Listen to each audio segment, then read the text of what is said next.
conseguiu isso. Isso é uma vida muito difícil. Acho que não é humana, é uma vida de conflitos, não é? E ela vai dizer que essa guerra tem que terminar, ela vai dizer. Ela existe, mas eu não devo ficar nessa guerra para sempre. Sabe por quê? Porque essas guerras dependem muito de mim. Ela vai orientar para não errar o caminho agora. Ela vai dizer, cuidado, que a recaída é pior do que a queda. Então, se eu começar um itinerário de contemplação, e eu desistir, quando for lá no futuro que eu quiser retomar, vai ser muito mais difícil. Muito mais difícil. Então é melhor eu perseverar agora, levar adiante, né? Ter uma decisão firme. Ela diz que a gente deve continuar com este recolhimento, apesar de todas as dificuldades que a gente encontra logo no início. E procurar a paz interior.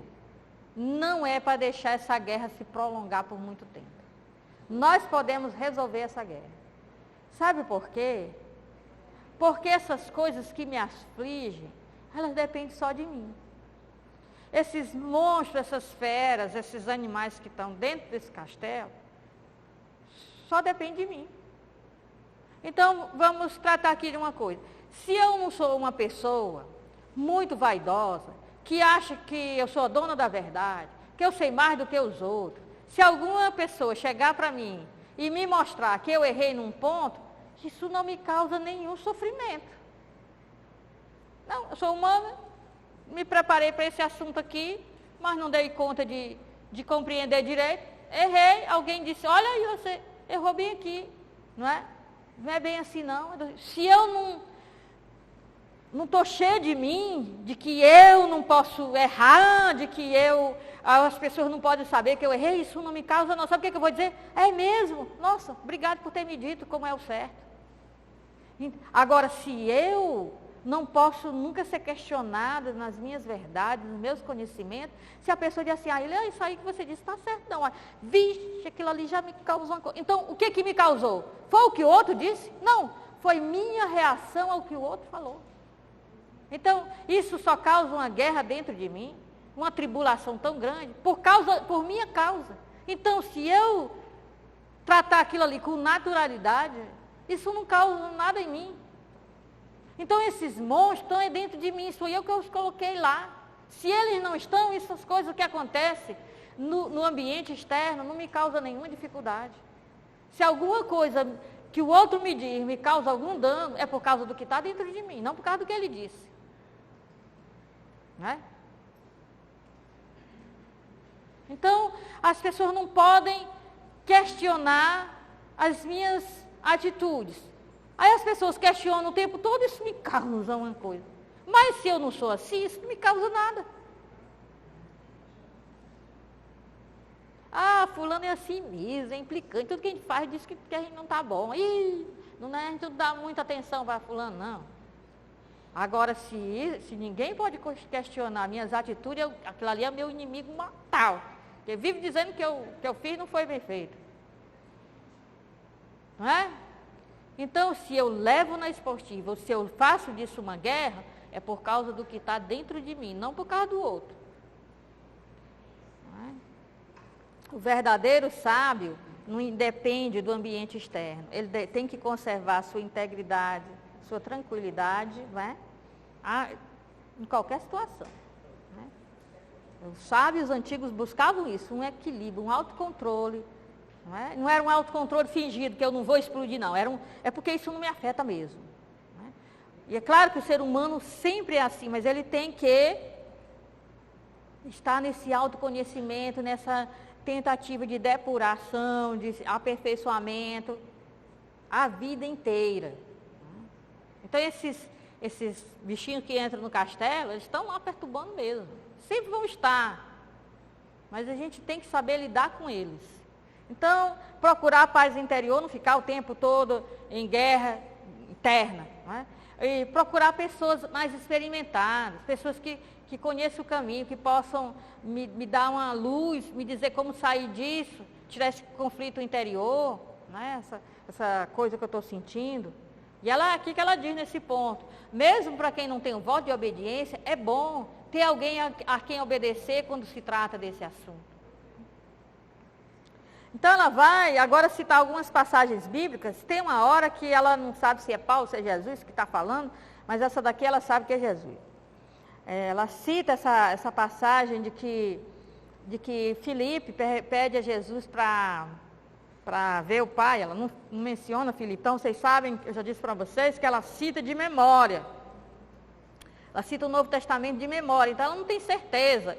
Eu acho que foi no Evangelho, não tem certeza. Mas o Nosso Senhor disse, quem me vê, vê o Pai. Então ela disse, se não vejo, se não consigo avançar para ver as mercês de Deus, as grandezas de Deus, os favores de Deus, como que eu vou saber fazer a sua vontade? Como que eu vou saber qual é a sua vontade? Se eu não tenho um encontro com Ele, se eu não tenho intimidade com Ele, como é que eu vou saber o que é a vontade dEle? Porque a vontade de Deus, para mim, ela não é tão óbvia, não. Ela precisa ser discernida. Porque do leque de possibilidade de coisas maravilhosas que tem para eu fazer, tem várias que são santas, maravilhosas, mas não me convém, não é para mim, não faz parte do plano que Deus tem para mim, da minha missão. Maternidade é algo maravilhoso, mas Deus tem uma missão para mim que só dá para realizar com o celibato. Não é porque é ruim. Casamento é uma coisa maravilhosa. Eu tive um ótimo exemplo de uma família feliz, um casamento que deu certo. Meus pais, não tenho nada contra. É maravilhoso, mas não é a vontade de Deus para mim. Então como é que eu vou discernir? Só no contato com Ele. Só escutando sua voz indo no pé do meu ouvido. Espiritual, né? Não está gritando na praça pública, né? Se eu não encontro com Ele, se eu não vejo, como saber? Então, nas terceiras moradas, nós temos 2 capítulos. O capítulo 1 é sobre a insegurança, é um ponto que a gente vai ver. E o capítulo 2 é sobre a secura e as provações. Então, ela diz que sempre haverá a insegurança. E que a insegurança é próprio desse desterro. Ou seja, se a gente está aqui, minha gente, é como diz Paulo, quem está de pé, cuide de não cair. Porque hoje a gente está bem ali olhando para fulano que se deu mal. Olha, fulano tão santo, meu Deus, cometeu esse pecado. Principalmente quando for do âmbito da moral sexual. Aí é que a gente nota. Olha, cuidado, nós somos humanos. Nós somos todos humanos. Então, não há segurança. Então, não há segurança também no caminho da oração. Nunca haverá segurança de que a gente realmente chegou ao ponto em que a gente deveria chegar. Sempre haverá uma tentação de voltar atrás. Não é? Segurança só do lado de lá, só quando nós estivermos junto com os bem-aventurados. Aí sim. Estando junto com os bem-aventurados, no ambiente de bem-aventurança, aí não tem mais jeito. Então, ela diz que as pessoas que superaram as primeiras dificuldades dessas moradas, de quando se começa o caminho, quem conseguiu ir adiante, apesar das dificuldades, são realmente favorecidos. São pessoas que receberam as mercês de Deus. Porque se for só pela nossa própria conta, é algo que nos cansa. Lutar consigo mesmo, com autoconhecimento, nos cansa. Nós iríamos desistir. Mas como Deus está conosco, aqueles que conseguem avançar apesar das dificuldades, são pessoas favorecidas. E aí, há o progresso na caridade, na humildade. Né? E ela diz, olha, para as irmãs, para as monjas, o mosteiro facilita. O mosteiro facilita uma vida de caridade, de humildade. Né? Nós estamos sempre servindo umas às outras, nós estamos sempre em relacionamento, então, alguém faz alguma coisa toda hora que a gente não gosta, que a gente não concorda, que nos causa algum problema, não é? Então, é um ambiente propício para crescermos na caridade e na humildade. Mas tem uma condição, é a condição de sentir-se servo inútil. Se achar melhor, se acha que merece, se acha que está santo demais, já complicou, já não saiu do foco. Que quer que eu tenha avançado nas virtudes, não é mais do que a minha obrigação. É efeito colateral do processo que eu estou fazendo. Faz parte do itinerário. Serve inútil. Era isso que tinha que acontecer mesmo. Sendo iluminado, aos poucos, se vai, isso aqui está feio, vou tirar. Né? Tem um animal peçonhento aqui, sai. Né? E vou seguindo. Então, faz parte do processo, esse crescimento na caridade, esse crescimento na humildade. Né? Agora, se começa, aí já é uma tentação. E aí, ela vai ter como exemplo o jovem rico.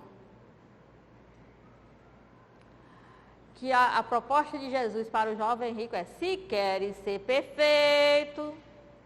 Porque o jovem rico já era cheio de virtudes. Cumpria todos os mandamentos. Fazia tudo que era certo. Mas se queres ser perfeito mesmo, tem uma coisa que te impede de avançar. É o teu relacionamento com a riqueza. Te livra disso. Te livra da riqueza, vem e segue. Tristeza profunda. Né? Então, sempre vai ter o Cristo dizendo: se queres ser perfeito, aí ele te livra disso. Te livra disso e vem e segue-me, porque isso te impede de ir adiante. Ele vai estar sempre dizendo aí: não, tudo menos isso. Né? Entristece, porque aquilo que a gente mais se apega é o que Cristo diz: larga disso. Aí dá uma tristeza danada.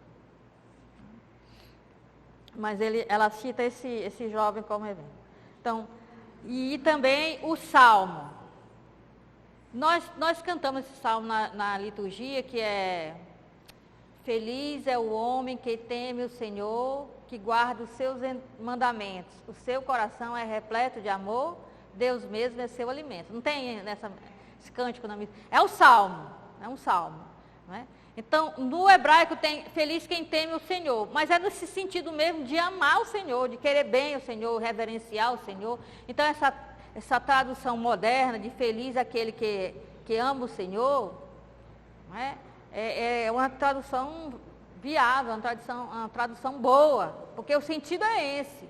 É muito feliz quem anda nos caminhos do Senhor, quem quer agradar o Senhor, quem quer fazer a vontade do Senhor, não é? É feliz. Estamos terminando. Estamos já no capítulo 2, não é? Temos 15 minutos e exatamente o que eu preciso para terminar isso. Então, o capítulo 2, das terceiras moradas, vai falar primeiro da secura e depois das provações. A secura, não é? Ela vai dizer que, vai explicar melhor essa questão da secura. E ela diz: não é melancolia. Hoje nós diríamos: não é depressão. Não é depressão. A secura na oração não é depressão. Não é essa tristeza interna. Não é isso. A secura é quando a gente vai avançando na vida de oração e, de repente, não sente aquela presença, aquele amor que está acostumado a sentir. E por isso os místicos, com muita propriedade, usam o livro dos Cânticos dos Cânticos para explicar essa secura, ou como diria João da Cruz, a noite escura. Por quê? Porque nada é mais triste para uma pessoa que ama do que a ausência, do que sentir a presença da pessoa amada. Não é? Então, compara com a amada que tem medo de ter perdido o amado, porque ele não está presente. E ela sai procurando, não consegue encontrá-lo. É onde vistes o meu amado? Onde que ele está? Não é? Então ela não sente a presença. Então a secura é isso. Não é? É a pessoa não se sentir mais recompensada com aquilo que mais deseja, que é a presença. Não é? Então a gente deve, nesse momento, confiar os nossos temores e nosso desassossego ao Senhor. Eu não sinto aquela presença de Deus, aquele consolo nas minhas dores, nas minhas aflições. Porque a aflição e dor todo mundo tem. Agora tem aquele que está acostumado a ser consolado por sentir a presença de Deus, a ação de Deus na vida, que Deus está cuidando, ou como diz hoje em dia, que Jesus está no leme, não é? Mas tem momentos da vida que a gente não sente isso. Começa a duvidar, né? Se Deus está ali mesmo. Como diz o povo de Israel, Deus está ou não está nesse deserto? Não sente mais aquela presença.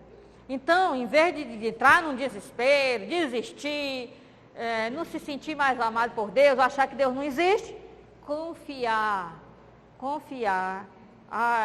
esses medos, esses desassossego ao Senhor. Sentir a própria miséria. É bom para a gente saber que a gente precisa dele. Nada melhor para a gente valorizar alguém do que a gente sentir saudade de alguém. Sentir vontade que essa pessoa estivesse perto. Né? Quando a gente perde um ente querido, pai, mãe, nossa, a gente lamenta alguns momentos que a gente passou distante. Nada é mais difícil, não é? Do que sentir a ausência de uma pessoa que a gente ama. E é isso a secura. Então, a gente sente a miséria, a gente sente que precisa dele. Sente que precisa dessa presença, precisa desse amor, precisa sentir esse amor. Né? E isso faz o místico sofrer. Mas ela diz que isso resulta um lucro para a humildade. Porque aí a gente reconhece o tanto que a gente é pequeno, o tanto que a gente precisa dele. Olha só. Ela fala agora sobre quando eu canonizo meu modo de ser e quero que os outros o canonizem também. Ou seja, o certo é o jeito de ser da Ilha. Né? Então a Ilha gosta do diálogo interreligioso e começa a dizer assim, todo mundo tinha que ter o diálogo interreligioso. E quem não tiver o diálogo interreligioso está errado. Eu canonizei o meu modo de ser, uma missão que é minha, e quero exigir dos outros que tenham o mesmo modo de ser que eu tenho. E que os outros achem que isso é a coisa mais importante que existe na face da terra. Não, as pessoas não têm que achar, isso é para mim, é a minha missão. É o que Deus quer de mim. Então, muitas vezes a secura, ela é acompanhada por uma coisa assim, porque eu me enchi muito. Então é bom sentir essa saudade, sentir essa ausência, para ver quem sou eu. É que eu não sou o centro do universo, não é? O próprio planeta onde eu existo é só um pontozinho azul. E aí vem a questão das provações. A provação tem a ver com aquilo que eu falei. Uma coisa só me prova se eu tiver problema com isso. Se não tiver, é só um acontecimento. Então, as provas assim, é uma grande provação conviver com fulano, só porque fulano é verdadeiro, é sincero, mostra que... Se eu não tiver problema com quem é assim, não é uma provação. É só um acontecimento, como outro qualquer. A prova não é o que acontece. A prova é o que aquele acontecimento causa em mim. Revela quem sou eu. Como é que eu estou. É isso que é. Então não é assim, porque acontece, não. Acontece com todo mundo e acontece mil uma coisa que eu trato com a maior naturalidade e outras que são mais bobas para alguém, acham que isso é uma bobagem, não sei porque que ela se irrita tanto com isso. Né? Para outra pessoa não é nenhuma provação, é o mesmo acontecimento. É por causa de o que isso causa em mim, por causa do quem sou eu, do que está dentro de mim. Então, a primeira coisa que ela diz assim, a prova é de Deus. A prova é de Deus, porque Deus quer que a gente se liberte de certas coisas. É Deus que manda. Deus quer que eu vivencie essa experiência aqui, esse acontecimento de modo adequado. Como eu não dou conta, Ele vai me deixar conviver com aquilo ali. Paulo diz assim, olha, eu tenho um espinho na carne. Uma coisa que me humilha tanto que é como um anjo de Satanás me bofeteando o tempo todo. Aí eu peço para Deus, tira isso de mim, tira isso de mim. E Ele diz assim, não, eu te dou uma graça para tu conviver com isso. Basta isso. Certo? Então, o que acontece? Deus vai permitir que eu vivencie essas experiências que são difíceis para mim, para eu poder lidar com elas, para eu aprender com elas, superar esses meus monstros. Não é? Então, na vida espiritual, a prova é necessária. É como aquela Paulo comparava muito bem com corrida, com luta. Não é? Por isso ele usa a palavra ascese. É importante. Um atleta, ele não tem medo da prova, ele quer superar a prova. Ele quer tirar uma boa marca, uma medalha, um prêmio, um troféu. Não é? Certo? Então, todo bom treinador diz assim, o cara está lá, luta boxe, diz, olha, fulano, está na hora de você enfrentar ciclano, você já está preparado. É importante para você, para a sua carreira. Não é? Você tem que lutar com ele, porque se você for derrotado, você vai estar mais preparado da outra vez. E aí você vai aprender, na luta com ele, você vai aprender. Ora, a seleção da Alemanha passou 4 anos estudando a seleção brasileira. Estudando, vendo tudo que aqueles jogadores que compôs a seleção brasileira, todos os possíveis, como é que eles jogavam. Ela queria esse confronto, para superar a prova. Então, Deus é o treinador, Ele quer que a gente vivencie esses momentos, e esses momentos são necessários. É uma prova de amor, como aquela que Jesus fez com o jovem rico. Que ele menos quer deixar, ele quer a vida eterna, mas ele grude com dinheiro. Então, se é isso que te escraviza, é isso que você vai deixar. E ele fica muito triste, porque tinha muitos bens. Se ele tinha muitos bens, ele cuidou de conservar e acumular mais ainda. Então, ele gostava mesmo. Essa é a prova. Isso é o melhor para ele. O melhor para o jovem rico é não ser escravo do dinheiro. É o melhor que pode acontecer com ele. Mas é uma grande prova para ele. Então, ele mostra os tipos de prova. Os principais tipos de prova têm a ver com dinheiro, com ter ou não ter dinheiro, com honra, é a sociedade dela, né? Hoje é ser conhecido, ser aprovado, ser aceito num grupo, ser celebridade, não é? E a saúde também. Tem gente que é a prova de Jó, que ele fala. Tem gente que tudo vai bem desde que eu não fique doente. Então, essas provas, elas mostram e aí Teresa também vai falar, isso mostra a precariedade de certos esforços ascéticos. Por quê? Porque é muito fácil eu pegar um chicote e ficar. Agora, na hora que eu tenho que enfrentar uma situação da vida, eu... Muita penitência, muito jejum, fico sem comer numa boa. Mas na hora que não é para ter raiva, eu tenho raiva. Então, aquelas coisas que nós nos impomos, aquela dureza com que a gente trata a si mesmo, nem sempre é realmente a ascese, a verdadeira provação. Prova mesmo é aquela que Deus nos permite viver. Então, e ela termina aí com uma palavra que eu coloquei, interpretando tudo isso, melindres. Principalmente hoje, nós temos muita ansiedade, tudo nos amedronta. Então, não vai dar para avançar. Em nada, não é só na vida espiritual, não. E é isso. Essas são as 3 primeiras moradas. Muito esforço, muito treinamento, mas vale a pena, não é?